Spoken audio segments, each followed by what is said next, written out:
La parole est à Monsieur le Président Bruno Fuchs pour le groupe démocrate. Merci Madame la Présidente, Monsieur le Ministre. Les États-Unis sont certainement en train de basculer dans une autre gouvernance. En affirmant ce qui me répugne le plus en Amérique, ce n'est pas la liberté extrême qui y règne, mais le peu de garanties qu'on y trouve contre la tyrannie, Alexis Tocqueville avait déjà identifié une faiblesse dans les contre-pouvoirs de cette démocratie. Avec mes collègues Franck Riester et Nathalie Oziol, nous avons mené une mission à Washington au nom de la Commission des Affaires étrangères.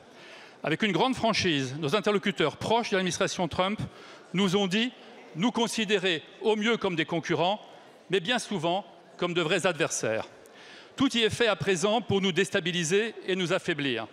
Par des droits de douane, dont une nouvelle salve devrait être annoncée demain, par la volonté expansionniste sur le Groenland, le Canada ou encore le canal de Panama, par le soutien, par trop manifeste à la Russie de Poutine dans les négociations de cessez-le-feu avec l'Ukraine. Mais plus que l'usage systématique du rapport de force, c'est la dérive vers une gouvernance autoritaire qui doit nous interpeller et nous faire réagir. Washington, tel qu'on a pu le constater, est en état de sidération. Des méthodes brutales ont provoqué un vrai climat de peur. Peur de perdre son emploi, peur de perdre un contrat, peur de perdre une subvention. Et puis, il y a la dévitalisation de l'état de droit, avec les attaques frontales contre les juges, aux prises avec aujourd'hui 135 procédures judiciaires engagées contre l'administration Trump.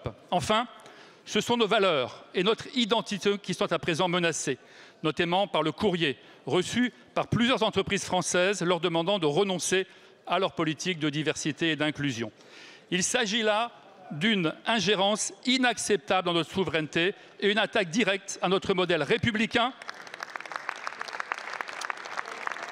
à nos modèles de lutte pour les libertés publiques, à la lutte contre le racisme et le sexisme ou encore à l'égalité des chances. Merci. Monsieur le ministre, quelle est la réponse que la France entend apporter face aux attaques directes sur notre modèle républicain? Merci beaucoup, Monsieur le Président. La parole est à Monsieur Jean-Noël Barrot, ministre de l'Europe et des Affaires étrangères.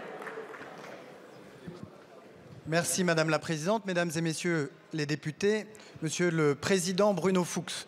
D'abord, je veux vous remercier de vous être déplacé aux États-Unis avec Franck Riester et Nathalie Oziol pour porter la voix de la France.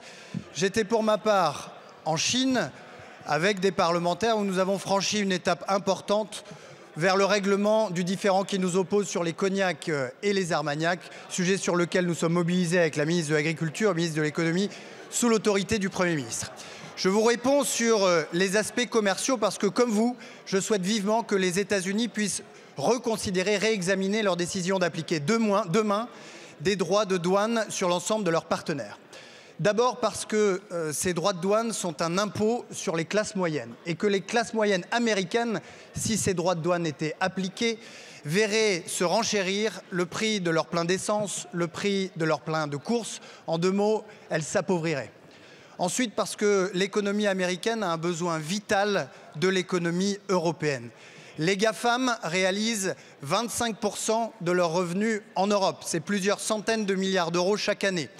Et l'Europe finance l'économie américaine ainsi que son déficit public. Les pays de la zone euro financent à hauteur de 3 000 milliards d'euros l'économie américaine nette des investissements américains en Europe. Pour donner un ordre de grandeur, c'est l'équivalent de la taille du PIB français.